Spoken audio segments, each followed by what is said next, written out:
Kumusta? Huwag mo nang ipilit ang sarili mo sa mga taong hindi nakikita ang halaga mo.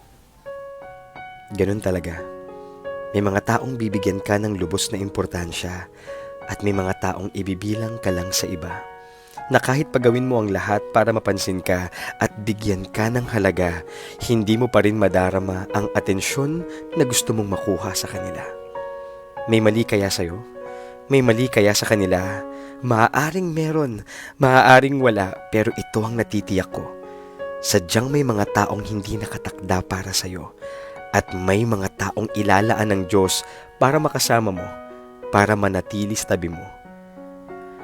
Sa susunod na iisipin mong wala kang halaga, sana maisip mo muna ang pag-ibig sa iyo ng Diyos na sobra-sobra, kaya patuloy kang humihinga.